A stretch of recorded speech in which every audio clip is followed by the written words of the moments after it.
Okay, നമുക്കിവിടെ income tax റിട്ടേണിന്റെ practical കാര്യങ്ങളാണ് പഠിക്കേണ്ടത്. ITR രജിസ്ട്രേഷൻ എങ്ങനെ എടുക്കാം, അതുപോലെ തന്നെ ITR ഫയലിംഗ് എങ്ങനെ ചെയ്യാന്നുള്ള പ്രാക്ടിക്കൽ കാര്യങ്ങളാണ് നമുക്ക് പഠിക്കേണ്ടത്. സോ അതിനു മുമ്പായിട്ട് ഇതുമായിട്ട് ബന്ധപ്പെട്ട കുറച്ച് ബേസിക് ആയിട്ടുള്ള കാര്യങ്ങൾ നമ്മൾ അറിഞ്ഞിരിക്കണം. അതായത് ആരൊക്കെയാണ്, സിമ്പിളായി പറഞ്ഞു കഴിഞ്ഞാൽ ആരൊക്കെ ഇത് ഫയൽ ചെയ്യണം. എല്ലാവർക്കും ഇത് ലയബിലിറ്റി വരുന്നില്ല. നമുക്ക് ഇതിന്റെ ഒരു ലിമിറ്റും കാര്യങ്ങളൊക്കെ വരുന്നുണ്ട്. അത് ക്രോസ് ചെയ്യുമ്പോഴാണ് നമുക്ക് ITR ഫയൽ ചെയ്യേണ്ടി വരുന്നത്. അപ്പോൾ അങ്ങനെ കുറച്ച് ബേസിക് ആയിട്ടുള്ള കാര്യങ്ങൾ നമുക്ക് ഇവിടെ നോക്കേണ്ടതുണ്ട്. സോ നമുക്ക് എന്ത് ചെയ്യാം, ഡയറക്റ്റ് ക്ലാസ് സ്റ്റാർട്ട് ചെയ്യാം. ഓക്കെ, ഞാനിവിടെ സ്ക്രീന് ഷെയർ ചെയ്തിട്ടുണ്ട്. നമുക്കിവിടെ ഫസ്റ്റ് ഓഫ് ഓൾ നോക്കേണ്ടത്, do I need to file ITR? നമ്മൾ ITR ഫയൽ ചെയ്യേണ്ടതുണ്ടോ? ആരൊക്കെയാണ് ITR ഫയൽ ചെയ്യേണ്ടത്, ആ ഒരു കാര്യം നോക്കണം. പിന്നെ നമുക്ക് ഓൾഡ് ഓർ ന്യൂ, നമുക്ക് രണ്ട് റെജീം വരുന്നുണ്ട്. ഓൾഡും വരുന്നുണ്ട്, ന്യൂ പുതുതായിട്ടുള്ള റെജീമും വരുന്നുണ്ട്. അതിനെ ബേസ് ചെയ്തിട്ടാണ് നമുക്ക് ITR ഫയൽ ചെയ്യേണ്ടതുണ്ടോ അല്ലെങ്കിൽ വേണ്ടേ എന്നുള്ളത് നോക്കേണ്ടത്. സോ നമുക്ക് അത് വെച്ചിട്ടാണ് നോക്കേണ്ടത്. പിന്നെ വിച്ച് ITR ഫോം, നമ്മൾ ഏത് ITR ഫോമാണ് ഫയൽ ചെയ്യേണ്ടത്. നമുക്ക് 7 ITR ഫോം വരുന്നുണ്ട്, 7 ITR ഫോംസ്. അപ്പൊ അതിൽ ഏത് ITR ഫോമാണ് നമ്മൾ ഫയൽ ചെയ്യേണ്ടത്.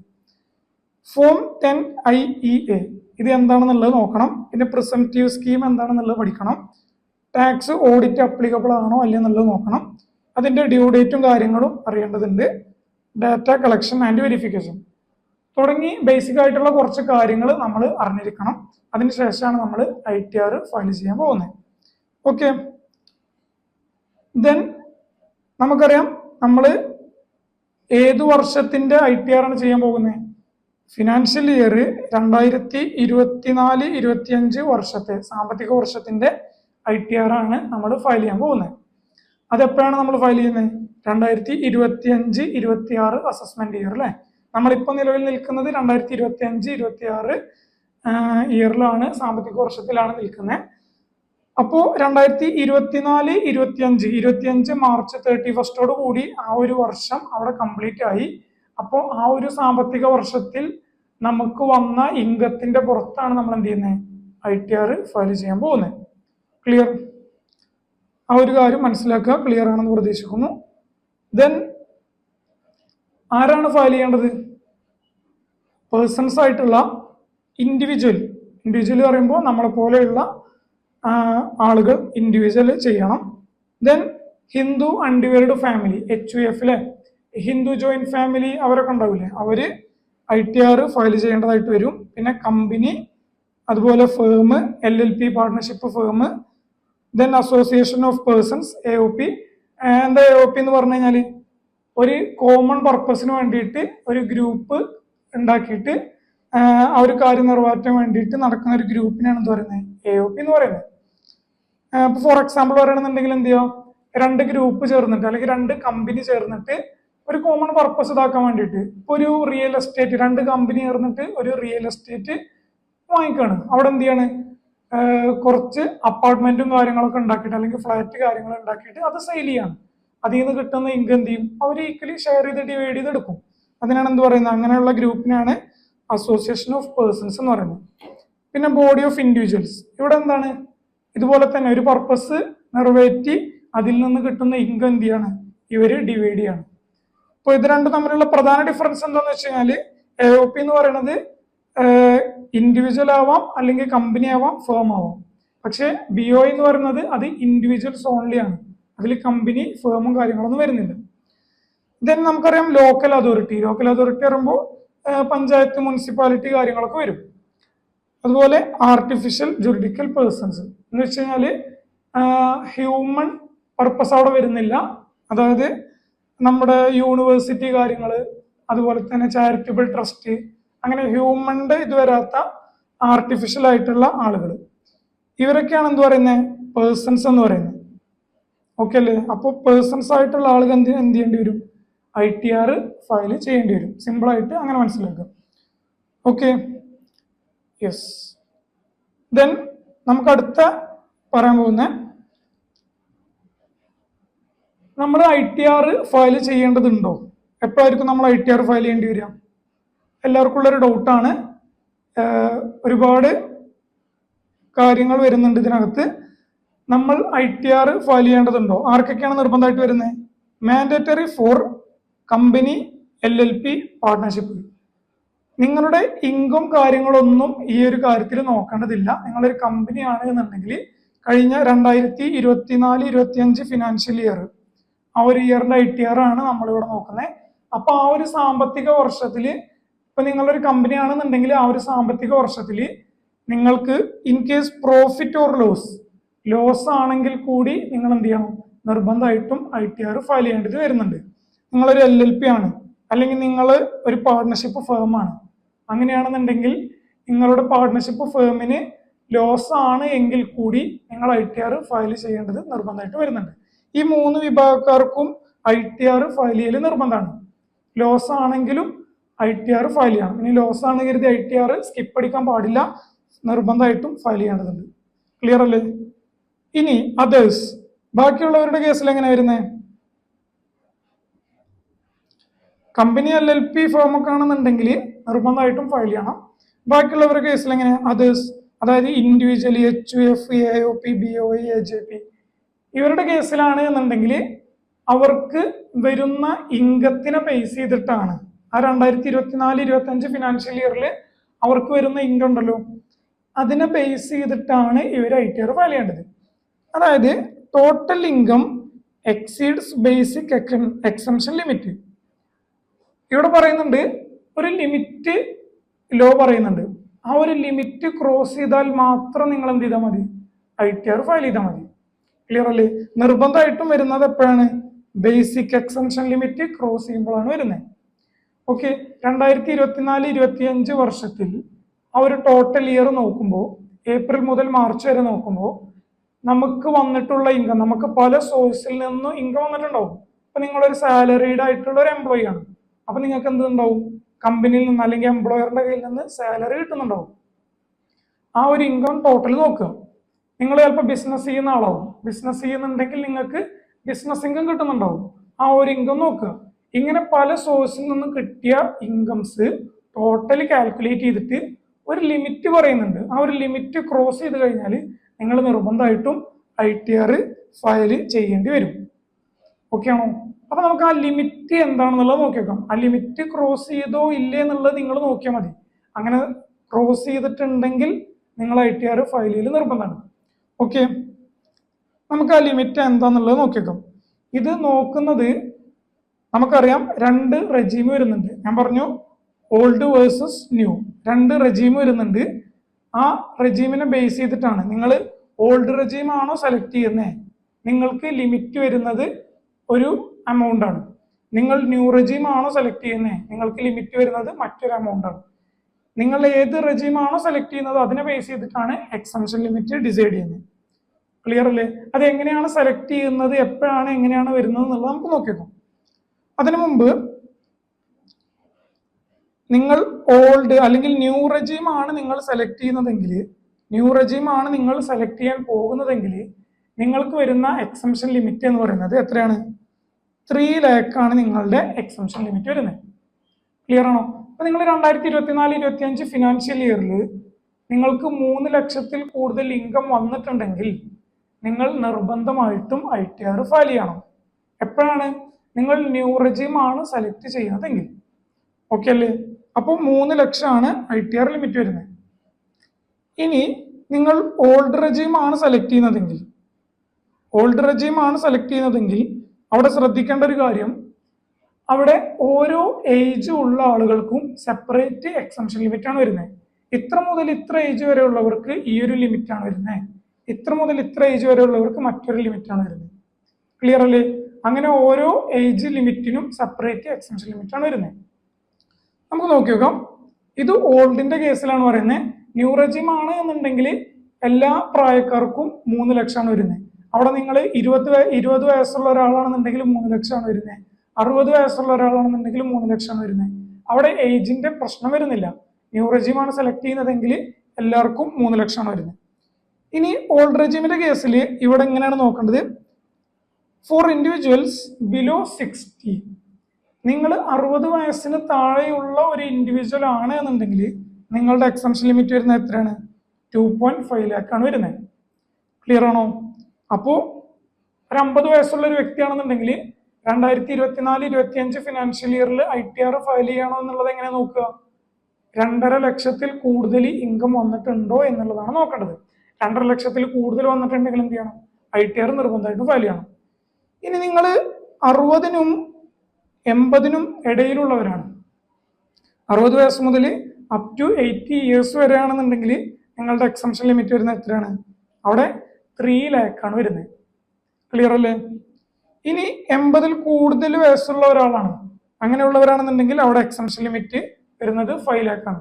അപ്പൊ നിങ്ങളൊരു 90 വയസ്സുള്ള ഒരു വ്യക്തിയാണെന്നുണ്ടെങ്കിൽ 2024-25 സാമ്പത്തിക വർഷത്തിൽ 5 ലക്ഷം ഇൻകം ക്രോസ് ചെയ്താൽ മാത്രം നിങ്ങൾ എന്ത് ചെയ്താൽ മതി? ITR ഫയൽ ചെയ്തു പോയാൽ മതി. അല്ലാന്നുണ്ടെങ്കിൽ ഫയൽ ചെയ്യൽ മാൻഡറ്ററി അല്ല. ക്ലിയർ? ഇനി ITR ഫയൽ ചെയ്താലും പ്രശ്നമൊന്നുമില്ല, എക്സംഷൻ ലിമിറ്റ് ക്രോസ് ചെയ്തില്ലെങ്കിലും ITR ഫയൽ ചെയ്തില്ലെങ്കിലും പ്രശ്നമൊന്നും വരുന്നില്ല, ഫയൽ ചെയ്താലും പ്രശ്നമൊന്നും വരുന്നില്ല. ചില സിറ്റുവേഷനിൽ അവർ തന്നെ റെക്കമെൻഡ് ചെയ്യുന്നുണ്ട് ITR ഫയൽ ചെയ്യുന്നതാണ് നല്ലതെന്നുള്ളത്. ഓക്കെ, നമുക്ക് ഡിസ്കസ് ചെയ്യാം. അപ്പൊ നിങ്ങൾ ഈ ഒരു എക്സംഷൻ ലിമിറ്റ് മനസ്സിലാക്കി വെക്കുക. ഓൾഡ് റെജിം ആണ് എന്നുണ്ടെങ്കിൽ ഏജ് വൈസ് ആണ് നിങ്ങളുടെ കാര്യങ്ങൾ നോക്കേണ്ടത്, എക്സംഷൻ ലിമിറ്റ് നോക്കേണ്ടത്. ന്യൂ ആണ് എന്നുണ്ടെങ്കിൽ നമുക്കറിയാം അവിടെ ഏജിന്റെ കാര്യങ്ങളൊന്നും നോക്കണ്ട. അപ് ടു 3 ലാക്ക് ക്രോസ് ചെയ്ത് കഴിഞ്ഞാൽ നിർബന്ധമായിട്ടും ITR ഫയൽ ചെയ്യണം.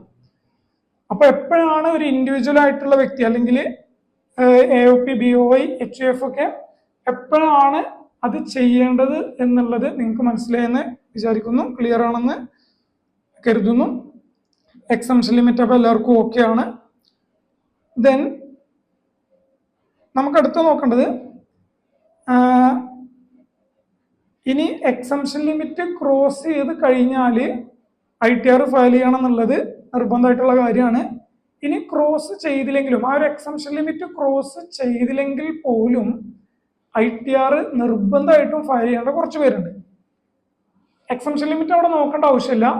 ഈ ഒരു പറയാൻ പോകുന്ന കുറച്ച് കാര്യങ്ങൾ അതിൽ നിങ്ങൾ ഉൾപ്പെട്ടിട്ടുണ്ടോ എന്നുള്ളത് നോക്കി വെക്കുക. ഉണ്ടെങ്കിൽ നിർബന്ധമായിട്ടും ITR ഫയൽ ചെയ്യേണ്ടി വരും.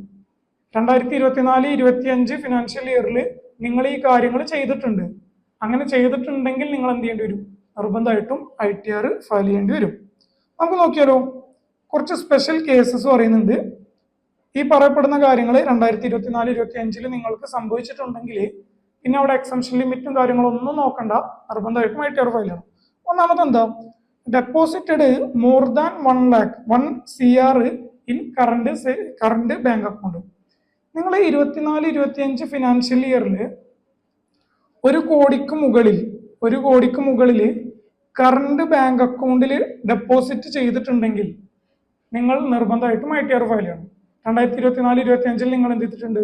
നിങ്ങളുടെ കറണ്ട് ബാങ്ക് അക്കൗണ്ടിൽ 1 കോടിക്ക് മുകളിൽ ഡെപ്പോസിറ്റ് ചെയ്തിട്ടുണ്ട്. അങ്ങനെയുള്ള ഒരു വ്യക്തിയാണ് നിങ്ങളെങ്കിൽ നിങ്ങൾ എക്സംഷൻ ലിമിറ്റ് ഒന്നും നോക്കണ്ട, നിർബന്ധമായിട്ടും ITR ഫയൽ ചെയ്യണം. ഓക്കെ അല്ലേ?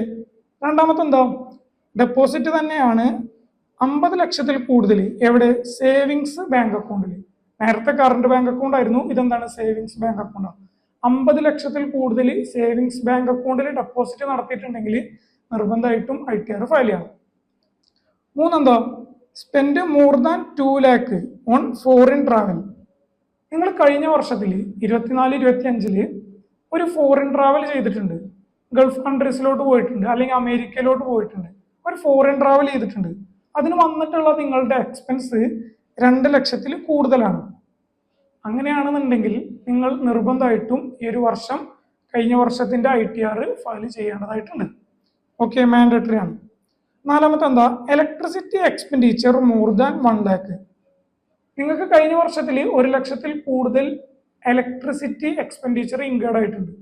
അങ്ങനെയാണെന്നുണ്ടെങ്കിൽ നിർബന്ധമായിട്ടും ഫയൽ ചെയ്യണം. TDS TCS ഞാൻ ലാസ്റ്റ് ഡിസ്കസ് ചെയ്യാം. ആറാമത്തെ എന്താ? Business turnover is more than 60 lakh. ഇവിടെ പറയുന്നത് ടേൺ ഓവർ ആണ്. നിങ്ങളുടെ ബിസിനസിന്റെ ടേൺ ഓവർ 60 ലക്ഷത്തിൽ കൂടുതൽ ആണ് എങ്കിൽ നിങ്ങൾ നിർബന്ധമായിട്ടും ITR ഫയൽ ചെയ്തിട്ടുണ്ട്. ഓക്കെ അല്ലേ? അടുത്തെന്താ? ഏഴാമത്തത് പ്രൊഫഷണൽ ഇൻകം. എത്രയാ? More than 10 lakh.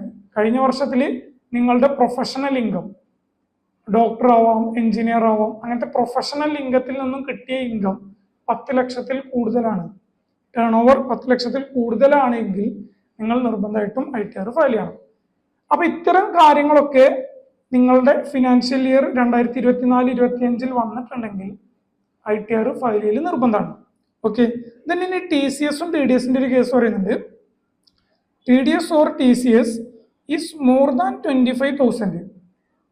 കഴിഞ്ഞ വർഷത്തിൽ നിങ്ങൾക്ക് TDS പിടിച്ചിട്ടുണ്ട് അല്ലെങ്കിൽ TCS പിടിച്ചിട്ടുണ്ട്, അത് എത്ര രൂപക്ക് മുകളിൽ 25,000 കൂടുതൽ നിങ്ങളുടെ കയ്യിൽ നിന്ന് TDSോ TCSോ പിടിച്ചിട്ടുണ്ടെങ്കിൽ നിങ്ങൾ നിർബന്ധമായിട്ടും ITR ഫയൽ ചെയ്യേണ്ടതായിട്ടുണ്ട്. ഓക്കെ അല്ലേ? TDS ഒക്കെ എപ്പോഴാണ് പിടിക്കുന്നത്? നമ്മൾക്ക് എന്തെങ്കിലും ഇൻകം വന്നിട്ടുണ്ടെങ്കിൽ നമ്മുടെ കയ്യിൽ നിന്ന് ചിലപ്പോൾ TDS പിടിക്കും.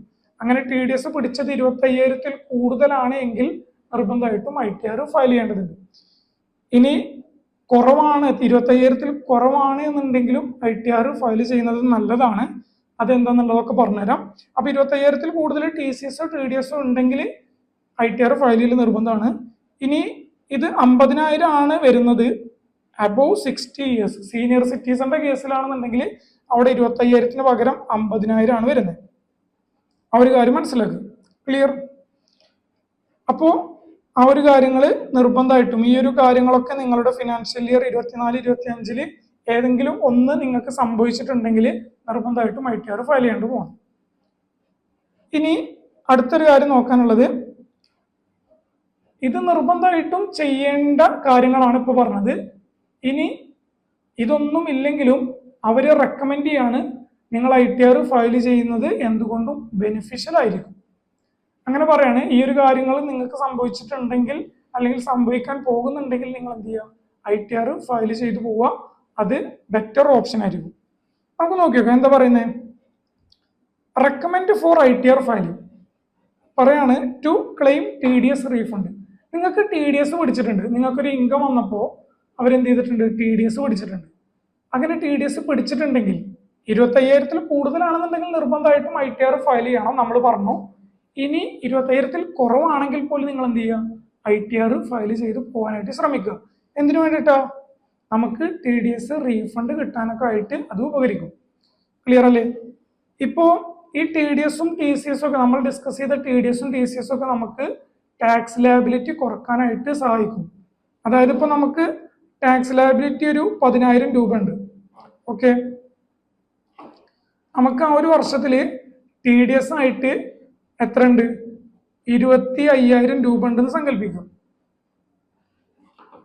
ടാക്സ് എമൗണ്ട് നമുക്ക് 10,000 ഉള്ളത് എന്താക്കാം,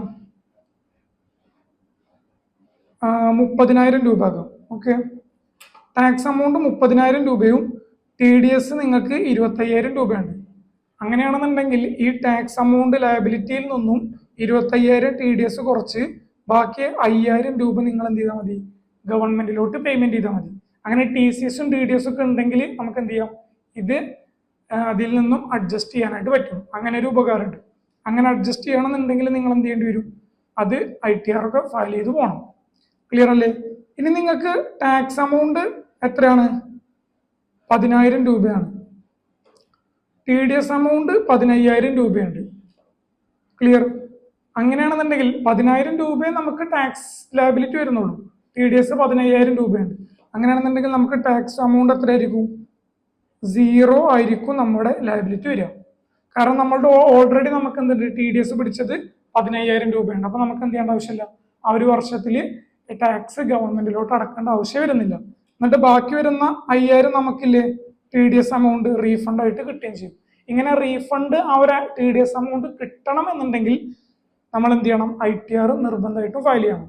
അപ്പൊ 25,000 കണക്കൊന്നും നോക്കാൻ നിൽക്കണ്ട, നിങ്ങൾക്ക് TDS എമൗണ്ട് ഒക്കെ പിടിച്ചിട്ടുണ്ടെങ്കിൽ, ആ ഒരു വർഷത്തിൽ പിടിച്ചിട്ടുണ്ടെങ്കിൽ ITR ഫയൽ ചെയ്ത് പോകാനായിട്ട് ശ്രമിക്കുക. നല്ലൊരു കാര്യമാണ്.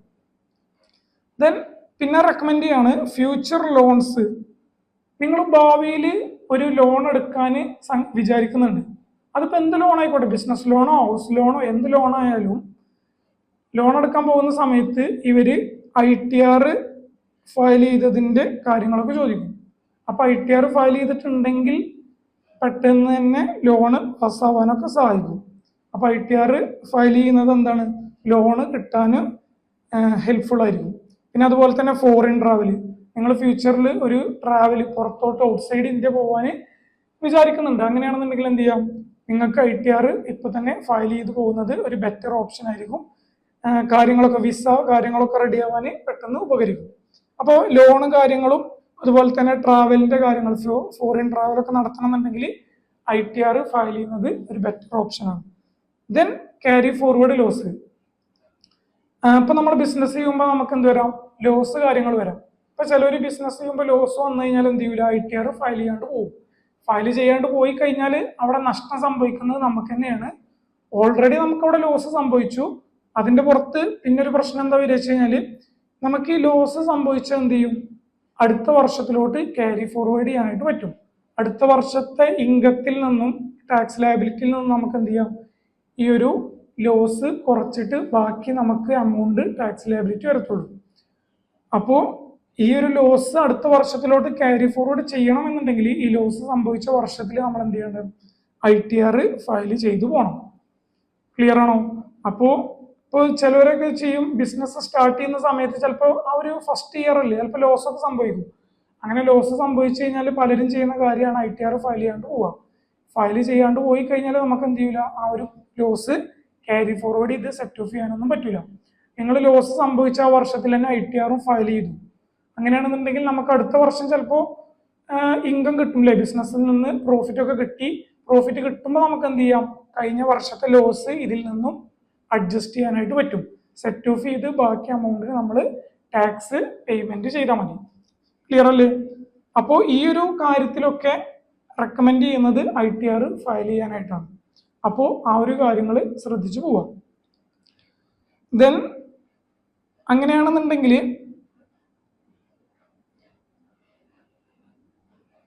ITR ഫയൽ ചെയ്യണം എന്നുള്ളത് മനസ്സിലായി. നമുക്കിപ്പോൾ ഒരു കാര്യം മനസ്സിലായി, നമ്മൾ ITR ഫയൽ ചെയ്യേണ്ടതുണ്ടോ ഇല്ലേ എന്നുള്ളത് മനസ്സിലായി. നിങ്ങളൊരു ഇൻഡിവിജ്വൽ ആയിട്ടുള്ള ഒരാളാണെന്നുണ്ടെങ്കിൽ നമുക്കറിയാം എക്സംഷൻ ലിമിറ്റ് ക്രോസ് ചെയ്ത് കഴിഞ്ഞാൽ ITR ഫയൽ ചെയ്യണം. ഇനി കമ്പനിയോ LLP ഒക്കെ ആണ് എന്നുണ്ടെങ്കിൽ, ഫേം ആണ് എന്നുണ്ടെങ്കിൽ, ലോസ് ആയാലും പ്രോഫിറ്റ് ആയാലും ITR ഫയൽ ചെയ്യൽ നിർബന്ധമായിട്ടുള്ള കാര്യമാണ്. അപ്പോൾ ITR ഫയൽ ചെയ്യണോ വേണ്ടേ എന്നുള്ളത് നമുക്ക് നോക്കാനായിട്ട് മനസ്സിലായി. ഇനി ഫയൽ ചെയ്യണം എന്നുള്ളത് ബോധ്യമായി. അടുത്ത സ്റ്റെപ്പ് എന്താ, ഫയൽ ചെയ്യണം എന്ന് മനസ്സിലായി കഴിഞ്ഞാൽ നമ്മൾ ഏത് ഫോമാണ് ഫയൽ ചെയ്യേണ്ടത്. ITR 7 ഫോം വരുന്നുണ്ട്. ITR 1 മുതൽ ITR 7 7 ഫോം വരുന്നുണ്ട്. അപ്പൊ ഇതിൽ ഏത് ഫോം നമ്മൾ സെലക്ട് ചെയ്യണം, അതാണ് അടുത്ത് നോക്കേണ്ടത്. അങ്ങനെയാണെന്നുണ്ടെങ്കിൽ ഒരു ഫോം സെലക്ട് ചെയ്യുമ്പോൾ മെയിൻ ആയിട്ട് നോക്കേണ്ട 4 കാര്യങ്ങളുണ്ട്. എന്തൊക്കെയാ നോക്കിയാലോ? ഒരു ഫോം നമ്മൾ സെലക്ട് ചെയ്യുമ്പോൾ നമ്മൾ എന്ത് ചെയ്യണം, 4 കാര്യങ്ങൾ അവിടെ നിർബന്ധമായിട്ട് നോക്കണം. 4 ക്രൈറ്റീരിയ വരുന്നുണ്ട്. ഒന്നാമത്തെ എന്ന് പറയുന്നത് അസസി ടൈപ്പാണ്. അസസി ടൈപ്പ് എന്ന് പറയുമ്പോൾ മറ്റൊന്നല്ല, നമ്മൾ ഇൻഡിവിജ്വൽ ആണോ, അല്ലെങ്കിൽ HUF ആണോ, അല്ലെങ്കിൽ കമ്പനി ആണോ, LLP ആണോ, ഫേം ആണോ എന്നുള്ളത് നോക്കലാണ് അസസി ടൈപ്പ്. ഇപ്പൊ കമ്പനി ആണ് എന്നുണ്ടെങ്കിൽ നമുക്ക് വരുന്നത് ഒരു ഫോമാണ്, ഇൻഡിവിജ്വൽ ആണെന്നുണ്ടെങ്കിൽ നമുക്ക് വേറെ ഫോമാണ് വരുന്നത്. അങ്ങനെ ഫോമിൽ മാറ്റം വരുന്നുണ്ട്. അപ്പൊ നമ്മൾ എന്ത് ചെയ്യണം, അസസി ടൈപ്പ് ഏതാണെന്നുള്ളത് സെലക്ട് ചെയ്യണം. ദെൻ പിന്നെന്താണ്, റെസിഡൻഷ്യൽ സ്റ്റാറ്റസ് നോക്കണം. എന്താ റെസിഡൻഷ്യൽ സ്റ്റാറ്റസ് എന്ന് പറഞ്ഞു കഴിഞ്ഞാൽ, നമ്മൾ ചെയ്യാൻ പോകുന്ന 2024-25 ഫിനാൻഷ്യൽ ഇയറിൽ നമ്മൾ ആ ഒരു പ്രീവിയസ് ഇയറിൽ നമ്മൾ എന്ത് ചെയ്തു, ഇന്ത്യയിൽ 182 ഡേയ്സ് ഇന്ത്യയിൽ ഉണ്ടായിരിക്കണം. അങ്ങനെയാണ് എന്നുണ്ടെങ്കിൽ നമ്മൾ എന്താണ്, റെസിഡന്റ് ആണ്. 365 ദിവസത്തിൽ 182 ദിവസം നമ്മൾ ഇന്ത്യയിൽ ഉണ്ടായിരിക്കണം. അങ്ങനെയാണെന്നുണ്ടെങ്കിൽ നമ്മൾ എന്ത് ചെയ്യും, റെസിഡന്റ് ആയിട്ടുള്ള ഒരു വ്യക്തിയായിട്ടാണ് കണക്കാക്കുന്നത്. ഇനി ഇത് സാറ്റിസ്ഫൈഡ് അല്ല, അപ്പോൾ നിങ്ങൾ കഴിഞ്ഞ വർഷം ഫോറിൻ ട്രാവൽ ചെയ്തിട്ടുണ്ട്. അങ്ങനെയാണെന്നുണ്ടെങ്കിൽ നിങ്ങൾ എന്ത് ചെയ്ത് ഒരു 90 ദിവസം ഇന്ത്യയിലുള്ളൂ. അങ്ങനെയാണെന്നുണ്ടെങ്കിൽ നിങ്ങൾ റെസിഡന്റ് ആണോ എന്നുള്ളത് നോക്കാൻ ഒരു കണ്ടീഷൻ കൂടെ ഉണ്ട്. ഇത് സാറ്റിസ്ഫൈഡ് അല്ല എന്നുണ്ടെങ്കിൽ നിങ്ങൾക്ക് ഒരു കാര്യം കൂടെ നോക്കാം. പ്രീവിയസ് ഇയറിൽ നിങ്ങൾ 60 ദിവസം ഇന്ത്യയിൽ ഉണ്ടോ എന്നുള്ളത് നോക്കി വെക്കുക. 60 ഡേയ്സ് ഇന്ത്യയിൽ ഉണ്ടോ എന്നുള്ളത് നോക്കുക. എന്നിട്ട് ഇതിന്റെ തൊട്ട് മുന്നേ ഉള്ള പ്രീവിയസ് ഇയറിൽ 4 വർഷം, ആ 4 വർഷത്തിൽ 365 ദിവസം കൂടെ ഇന്ത്യയിൽ ഉണ്ടോ എന്നുള്ളത് നോക്കി വെക്കുക. ഇങ്ങനെ 2 ഓപ്ഷൻ അവിടെ ഉണ്ട്. ഓറായിട്ട് 2 ഓപ്ഷൻ ഉണ്ട്. ഒന്നുമില്ലെങ്കിൽ 182 ദിവസം ഇന്ത്യയിലുണ്ടോ, അതില്ല എങ്കിൽ പ്രീവിയസ് ഇയറിൽ 60 ഡേയ്സും അതിന്റെ തൊട്ട് മുമ്പ് ഉള്ള 4 വർഷങ്ങളിൽ 365 ദിവസം ഇന്ത്യയിൽ ഉണ്ടോ നോക്കുക. ഇങ്ങനെയാണ് റെസിഡൻഷ്യൽ സ്റ്റാറ്റസ് കണക്കാക്കുന്നത്. അങ്ങനെ നമ്മൾ എന്ത് ചെയ്യണം, റെസിഡൻഷ്യൽ സ്റ്റാറ്റസ് നോക്കേണ്ടതുണ്ട്. ഓക്കെ അല്ലേ? ഈ റെസിഡൻഷ്യൽ സ്റ്റാറ്റസിന്റെ ബേസിലാണ് നമ്മൾ ഫോം നോക്കുന്നത്. അപ്പൊ റെസിഡൻഷ്യൽ സ്റ്റാറ്റസ് നോക്കണം. ദെൻ ഹെഡ്സ് ഓഫ് ഇൻകം, നമുക്ക് പല സോഴ്സിൽ നിന്ന് ഇൻകം വരുന്നുണ്ടാവും. ഇപ്പൊ നിങ്ങൾ ചിലപ്പോൾ ഒരു സാലറീഡ് ആയിട്ടുള്ള ഒരു എംപ്ലോയി ആവും. സാലറീഡ് ആയിട്ടുള്ള ഒരു എംപ്ലോയി ആണ് എന്നുണ്ടെങ്കിൽ നമ്മൾ ITR 1 ആണ് ഫയൽ ചെയ്യാം. ക്ലിയർ? ITR 1 ഫയൽ ചെയ്യാം. പിന്നെ നിങ്ങൾക്ക് അതിന്റെ കൂടെ തന്നെ ബിസിനസ് ഇൻകം വരുന്നുണ്ട്. അങ്ങനെയാണെന്നുണ്ടെങ്കിൽ നിങ്ങൾക്ക് ITR 1 ഫയൽ ചെയ്യാൻ പറ്റൂല. അവിടെ നിങ്ങൾ 3 അല്ലെങ്കിൽ ITR 4 നിങ്ങൾ ചൂസ് ചെയ്യണം. ക്ലിയർ അല്ലേ? അത് എങ്ങനെയാണെന്നുള്ളതൊക്കെ നമ്മൾ ഡീറ്റെയിൽ ആയിട്ട് നോക്കി നോക്കും. ഏത് ഫോമാണ് നിങ്ങൾ ചൂസ് ചെയ്യേണ്ടത് എന്നുള്ളതൊക്കെ ഡീറ്റെയിൽ ആയിട്ട് നോക്കും. അപ്പൊ നമ്മൾ എന്ത് ചെയ്യുക, ആ ഒരു കാര്യം ശ്രദ്ധിക്കുക. ഹെഡ്സ് ഓഫ് ഇൻകം ബേസ് ചെയ്തിട്ടാണ് നമ്മൾ ITR ഫോം സെലക്ട് ചെയ്യുന്നത്. പിന്നെ അടുത്ത് നോക്കുന്നത് ടോട്ടൽ ഇൻകം. ടോട്ടൽ ഇൻകം എന്ന് പറയുമ്പോൾ ഇത്ര ലിമിറ്റ് 2024-25 വർഷത്തിലെ നിങ്ങളുടെ ടോട്ടൽ ഇൻകം കാൽക്കുലേറ്റ് ചെയ്യുക. ആ ടോട്ടൽ ഇൻകം ഈ ഒരു ലിമിറ്റ് കഴിഞ്ഞു കഴിഞ്ഞാൽ ചില ഫോംസിന് നമുക്ക് ഫയൽ ചെയ്യാനായിട്ട് പറ്റില്ല. ഇപ്പോൾ നമുക്ക് ലിമിറ്റൊക്കെ വരുന്നുണ്ട്, 50 ലക്ഷത്തിൽ കൂടുതലാണ് എന്നുണ്ടെങ്കിൽ ITR 1 ഫയൽ ചെയ്യാൻ പറ്റൂല. അങ്ങനെ കുറച്ച് ലിമിറ്റും കാര്യങ്ങളൊക്കെ വരുന്നുണ്ട്. അപ്പം മെയിനായിട്ട് ഈ ഒരു 4 ക്രൈറ്റീരിയ വെച്ചിട്ടാണ് നമ്മൾ ITR ഫോം സെലക്ട് ചെയ്യുന്നത്. ക്ലിയർ അല്ലേ? ഇതൊക്കെ നമ്മൾ ഡീറ്റെയിൽ ആയിട്ട് ഡിസ്കസ് ചെയ്യണ്ടോ. അപ്പൊ നമ്മൾ ജസ്റ്റ് ഇത് പറഞ്ഞു എന്നേ ഉള്ളൂ. നമുക്ക് പിന്നെ അടുത്തത് വരുന്നത്, ഇത് നോക്കിക്കഴിഞ്ഞാൽ ITR ഫോംസ് 7 ഫോം ഉണ്ടെന്ന് പറഞ്ഞു. അതിൽ നമ്മൾ നോക്കേണ്ടത് കുറച്ച് കാര്യങ്ങൾ വരുന്നുണ്ട്. നമ്മുടെ ഹെഡ് ഓഫ് ഇൻകം, നമുക്ക് വരുന്ന ഇൻകം. ഇപ്പൊ ഞാൻ പറഞ്ഞു, നിങ്ങൾ സാലറീഡ് ആയിട്ടുള്ള ഒരു എംപ്ലോയി ആണെന്നുണ്ടെങ്കിൽ ചൂസ് ചെയ്യുന്നത് ITR 1 ആയിരിക്കും. ഇനി ബിസിനസ് ഇൻകം എന്നുണ്ടെങ്കിൽ നിങ്ങൾ 3 or 4 ആണ് ചൂസ് ചെയ്യുന്നത്. അപ്പൊ നിങ്ങളുടെ ഇൻകംസ് ഏതൊക്കെയാണെന്നുള്ളത് നമ്മൾ നോക്കി നോക്കും. അത് നമ്മൾ ഡീറ്റെയിൽ ആയിട്ട് ഡിസ്കസ് ചെയ്യും. ഇപ്പൊ ജസ്റ്റ് പറഞ്ഞുതരാം, നിങ്ങളുടെ ഇൻകംസ് ഏതൊക്കെയാണെന്നുള്ളത് നമ്മൾ നോക്കും. എന്നിട്ട് ആ ഇൻകം ബേസ് ചെയ്തിട്ട് ITR 1 നിങ്ങൾക്ക് ഫയൽ ചെയ്യാൻ പറ്റുമോ എന്നുള്ളത് നോക്കി നോക്കും. പറ്റുമെന്നുണ്ടെങ്കിൽ ITR 1 ഫയൽ ചെയ്യാം. ഇനി ITR 1 ആ ഒരു കണ്ടീഷൻസ് സാറ്റിസ്ഫൈഡ് അല്ല എങ്കിൽ അടുത്ത് നോക്കേണ്ടത് ITR 2 ആണ്. അതിലും സാറ്റിസ്ഫൈഡ് അല്ല എന്നുണ്ടെങ്കിൽ അടുത്ത് നോക്കേണ്ടത് ITR 3 അല്ല, ITR 4 ആണ് അടുത്ത് നോക്കുക. അതിന്റെ ഓർഡർ അങ്ങനെയാണ് വരുന്നത്. ITR 4 ഓക്കെ അല്ല എന്നുണ്ടെങ്കിലാണ് ITR 3 നമ്മൾ ഫയൽ ചെയ്യേണ്ടത്. അപ്പൊ ഇതിന്റെ ഓർഡർ വരുന്നത് ITR 1, 2, 4, 3 ഇങ്ങനെയാണ് അതിന്റെ ഓർഡർ വരുന്നത്. ക്ലിയർ അല്ലേ? അപ്പൊ ഓരോന്നും നോക്കിയിട്ട് അതിന്റെ ബേസിലാണ് നമ്മൾ ചെയ്യുക. അതെങ്ങനെയാണെന്നുള്ളതൊക്കെ ഡീറ്റെയിൽ ആയിട്ട് പഠിക്കും. ഓക്കെ ആണല്ലോ? ഈ ഒരു പറഞ്ഞ കാര്യങ്ങൾ ക്ലിയർ ആണെന്ന് കരുതുന്നു. ദെൻ ഇനി നമുക്ക് നോക്കേണ്ടത്, നമ്മൾ ITR ഫയൽ ചെയ്യാൻ ഫോമും കാര്യങ്ങളൊക്കെ സെറ്റാക്കി വെച്ച് കഴിഞ്ഞാൽ ഏത് റെജീമാണ് നമ്മൾ ചൂസ് ചെയ്യേണ്ടത്. ഓൾഡ് റെജീം ചൂസ് ചെയ്യണോ അല്ലെങ്കിൽ ന്യൂ റെജീം ചൂസ് ചെയ്യണോ എന്നുള്ളത് അറിയണം. ക്ലിയർ അല്ലേ? അപ്പോൾ നിങ്ങൾ ഒരു കാര്യം ശ്രദ്ധിക്കുക, നിങ്ങൾ ഇതുവരെ ITR ഒന്നും ഫയൽ ചെയ്തിട്ടില്ല, പുതുതായിട്ട് ITR ഫയൽ ചെയ്യാൻ പോകുന്ന ഒരു വ്യക്തിയാണ്. അങ്ങനെയാണെന്നുണ്ടെങ്കിൽ നിങ്ങൾക്ക് എന്ത് ചെയ്യാം, വേണമെന്നുണ്ടെങ്കിൽ ഓൾഡ് ചൂസ് ചെയ്യാം, അല്ലാന്നുണ്ടെങ്കിൽ ന്യൂ സ്കീമും ചൂസ് ചെയ്യാനായിട്ട് പറ്റും. നിങ്ങൾ ഏത് റെജീമാണോ ചൂസ് ചെയ്യുന്നത് അതിനെ ബേസ് ചെയ്തിട്ടാണ് നിങ്ങളുടെ എക്സംഷൻ ലിമിറ്റ് വരുന്നത്. നമുക്ക് ന്യൂവിലാണെന്നുണ്ടെങ്കിൽ 3 lakh ആണ് വരുന്നത്. ഓൾഡിലാണെന്നുണ്ടെങ്കിൽ 60 വയസ്സിന് താഴെയുള്ള ഒരാളാണെന്നുണ്ടെങ്കിൽ 2.5 ലക്ഷമാണ് വരുന്നത്. അപ്പൊ നിങ്ങൾ എന്ത് ചെയ്യും, പുതുതായിട്ട് ചൂസ് ചെയ്യാൻ പോകുന്ന ഒരാളാണെന്നുണ്ടെങ്കിൽ എക്സംഷൻ ലിമിറ്റ് കൂടുതൽ ഏതിൽ കിട്ടുന്നത് 3 lakh ആണല്ലേ. അപ്പൊ ചിലപ്പോൾ 3 lakh ചൂസ് ചെയ്യും. ഇനി കൂടുതൽ ഡിഡക്ഷൻസും കാര്യങ്ങളൊക്കെ ഉണ്ടെന്നുണ്ടെങ്കിൽ നമുക്ക് എന്ത് ചെയ്യുകയാണെന്നുണ്ടെങ്കിൽ ഓൾഡ് ചൂസ് ചെയ്യാനായിട്ടും പറ്റും. നമുക്ക് ഡിഡക്ഷൻസ് ഒക്കെ വരുന്നുണ്ട്, അതൊക്കെ കുറച്ച് ബാക്കി എമൗണ്ട് നമ്മൾ എന്ത് ചെയ്താൽ മതി, ഗവൺമെന്റിലോട്ട് പേയ്മെന്റ് ചെയ്താൽ മതി. കൂടുതലും ഡിഡക്ഷൻസ് വരുന്നത് ഓൾഡ് റെജീമിലാണ്. ന്യൂ റെജീമിൽ പറയപ്പെട്ട കുറച്ച് ഡിഡക്ഷൻസ് മാത്രമേ വരുന്നുള്ളൂ. അതൊക്കെ നമ്മൾ ഡിസ്കസ് ചെയ്യും. അപ്പൊ പുതുതായിട്ട് ITR ഫയൽ ചെയ്യുന്ന ഒരാളാണെന്നുണ്ടെങ്കിൽ ഓൾഡോ അല്ലെങ്കിൽ ന്യൂവോ നിങ്ങൾക്ക് ചൂസ് ചെയ്യാനായിട്ട് പറ്റും.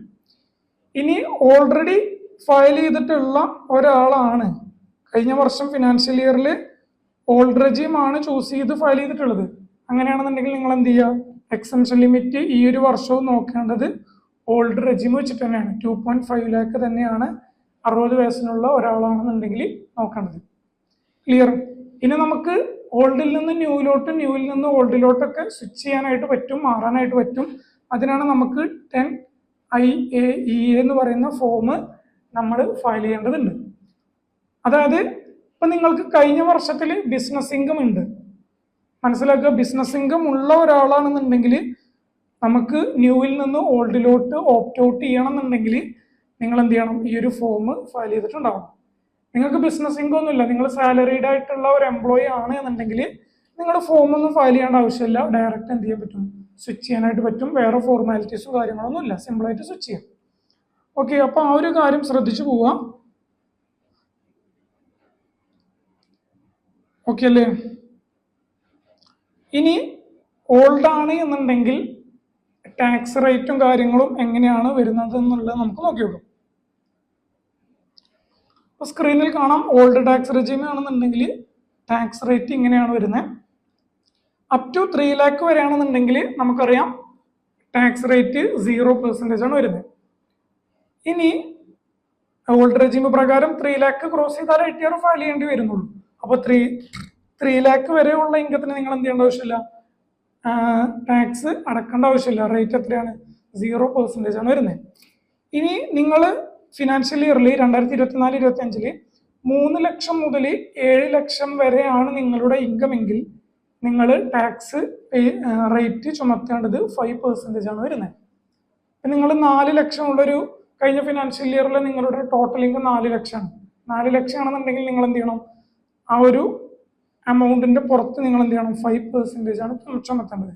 നിങ്ങളൊരു കാര്യം മനസ്സിലാക്കുക, 4 lakh ആണ് നിങ്ങളുടെ ടോട്ടൽ ഇൻകം എങ്കിൽ 4 lakhന്റെ പുറത്തല്ല നിങ്ങൾ 5% ചുമത്തേണ്ടത്. എന്ത് ചെയ്യണം, 3 ലക്ഷം മുതൽ ആ ഒരു 4 ലക്ഷം വരെ, 3 ലക്ഷം വരെ ബേസിക് എക്സംഷൻ ലിമിറ്റ് ആണ്, 0% ആണ്. അപ്പൊ 4 ലക്ഷം ഉള്ള ഒരു വ്യക്തിയാണെന്നുണ്ടെങ്കിൽ 3 ലക്ഷം മുതൽ 4 ലക്ഷം വരെ വരുമ്പോൾ 1 ലക്ഷമാണ് വരുന്നത്. ആ 1 ലക്ഷത്തിന്റെ പുറത്ത് 5% ആണ് ചുമത്തേണ്ടത്. ക്ലിയർ അല്ലേ? ഇനി നിങ്ങൾക്ക് 7 ലക്ഷം മുതൽ 10 ലക്ഷം വരെയുള്ള ഒരാളാണെന്നുണ്ടെങ്കിൽ 10% ആണ് 0% വരുന്നത്. ഒരു തെറ്റിദ്ധാരണ വരരുത്, ഇതില് ഇപ്പോ 10 ലക്ഷം നിങ്ങളുടെ ഇൻകം ഉണ്ട് എങ്കിൽ നിങ്ങളുടെ ഫിനാൻഷ്യൽ 2024-25 നിങ്ങളുടെ ഇൻകം 10 ലക്ഷം ആണ് എങ്കിൽ നിങ്ങൾ 10 ലക്ഷത്തിന്റെ പുറത്ത് 10% അല്ല ചുമത്തേണ്ടത്. മനസ്സിലാക്കുക, 3 ലക്ഷം മുതൽ 7 ലക്ഷം വരെയുള്ള ഇൻകത്തിന്റെ പുറത്ത് 5% ആദ്യം ചുമത്തുക. എന്നിട്ട് എന്ത് ചെയ്യുക, 7 ലക്ഷം മുതൽ 10 ലക്ഷം വരെ, 7 ലക്ഷം മുതൽ 10 ലക്ഷം വരെ വരുമ്പോൾ 3 lakh, 3 lakhന്റെ പുറത്താണ് 10% ചുമത്തേണ്ടത്. ക്ലിയർ അല്ലേ? ആ ഒരു കാര്യം മനസ്സിലാക്കുക. അപ്പോ ഇത്ര മുതൽ ഇത്ര ഇൻകം വരെ ഉള്ളതിന്റെ പുറത്ത് ഇത്ര പെർസെൻറ്റേജ്, 10 മുതൽ 12 ലക്ഷം വരെ ഉള്ളതിന്റെ പുറത്ത് 15%, 12 ലക്ഷം മുതൽ 15% വരെയുള്ള ഇൻകത്തിന്റെ പുറത്ത് 20%, 15 ലക്ഷത്തിന് മുകളിൽ വരുന്ന ഇൻകത്തിന്റെ പുറത്ത് 30% ആണ് ചുമത്തേണ്ടത്. ക്ലിയർ അല്ലേ? 15 ലക്ഷത്തിൽ കൂടുതൽ എത്ര ഇൻകം വന്നാലും ആ ഒരു ഇൻകത്തിന്റെ പുറത്ത് നിങ്ങൾ എന്ത് ചെയ്യണം, 30% ആണ് ചുമത്തേണ്ടത്.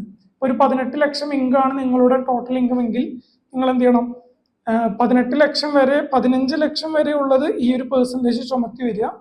ദെൻ 15 ലക്ഷത്തിന് മുകളിലുള്ള ഇൻകത്തിന്റെ പുറത്ത് 3 ലക്ഷം വരും അല്ലേ. 18 ലക്ഷം എന്ന് പറയുമ്പോൾ 15, 16, 17, 18 അങ്ങനെ 3 ലക്ഷം വരും. അതിന്റെ പുറത്ത് 30% ആണ് ടാക്സ് റേറ്റ് ചുമത്തേണ്ടത്. എന്നിട്ട് എന്ത് ചെയ്യുക, ടോട്ടൽ കിട്ടിയ ടാക്സ് ടോട്ടലി ആഡ് ചെയ്ത് വരികയാണ് വേണ്ടത്. ക്ലിയർ അല്ലേ? ഇങ്ങനെയാണ് ടാക്സ് റേറ്റ് ഇതിനകത്ത് വരുന്നത്. നിങ്ങൾ ന്യൂ റെജീം ആണ് സെലക്ട് ചെയ്യുന്നതെങ്കിൽ ഇങ്ങനെയാണ് വരുന്നത്. ഇനി നിങ്ങൾ ഓൾഡ് റെജീം ആണ് സെലക്ട് ചെയ്യുന്നതെങ്കിൽ നമുക്കറിയാം ഏജ് വൈസ് ആയിട്ടാണ് ഇവിടെ ടാക്സ് റേറ്റ് വരുന്നത്. അതായത് നിങ്ങൾ 60 ബിലോ ഉള്ള ഒരാളാണ് എങ്കിൽ, 60 താഴെയുള്ള ഒരു വയസ്സുള്ള ഒരാളാണെന്നുണ്ടെങ്കിൽ നമുക്കറിയാം 2.5 lakh വരെ ടാക്സ് റേറ്റ് 0 ആണ് വരുന്നത്. ഇനി 2.5 ലക്ഷം മുതൽ 5 ലക്ഷം വരെയുള്ള ഇൻകത്തിന്റെ പുറത്ത് 5% ആണ് ചുമത്തുക. 5 to 10 lakh വരുന്ന ഇൻകത്തിന്റെ പുറത്ത് 20% വരും. അബൌട്ട് 10 lakh ആകുമ്പോൾ എത്ര വരും, 30% വരും. നേരത്തെ ഇതിന്റെ സെയിം തന്നെയാണ്, സെയിം മീൻസ് ആ ഒരു സെയിം ലോജിക്ക് തന്നെയാണ് വരുന്നത്. ടാക്സ് റേറ്റിൽ വ്യത്യാസമുണ്ട്. ക്ലിയർ അല്ലേ? അപ്പൊ മനസ്സിലായെന്ന് വിചാരിക്കുന്നു. 60 താഴെയുള്ള ഒരാളാണ് എന്നുണ്ടെങ്കിലാണ് ഇങ്ങനെ വരുന്നത്. ദെൻ ഇവിടെ അടുത്തത് 60 to 80 വരെയാണെന്നുണ്ടെങ്കിൽ, നിങ്ങളുടെ ഏജ് 60നും 80നും ഇടക്കാണ് എന്നുണ്ടെങ്കിൽ ഓൾഡ് റെജീം പ്രകാരം ടാക്സ് റേറ്റ് ഇങ്ങനെയാണ് വരുന്നത്. അപ് ടു 3 ലാക്ക് വരെ നില്ലാണ് വരുന്നത്. 3 ലക്ഷം മുതൽ 5 ലക്ഷം വരെയുള്ള ഇൻകം, അതായത് 2 ലക്ഷമാണ് വരുന്നത്. 2 ലക്ഷത്തിന്റെ പുറത്ത് 5% ആണ് വരുന്നത്. ദെൻ 5 ലക്ഷം മുതൽ 10 ലക്ഷം വരെയുള്ള ഇൻകം എത്ര വരും? 5 ലക്ഷം വരും അല്ലേ? ടോട്ടല് 5 ലക്ഷത്തിന്റെ പുറത്ത് 20% വരും. അബൌട്ട് 10 ലാക്ക്, 10 ലാക്കിന്റെ പുറത്ത് എത്ര വരും? 30% ആണ് വരുന്നത്. ക്ലിയർ അല്ലേ? അപ്പോൾ നിങ്ങളുടെ ഏജ് ഇതിന്റെ ഇടക്കാണെന്നുണ്ടെങ്കിൽ ഇങ്ങനെയാണ് ടാക്സ് റേറ്റ് വരുന്നത്.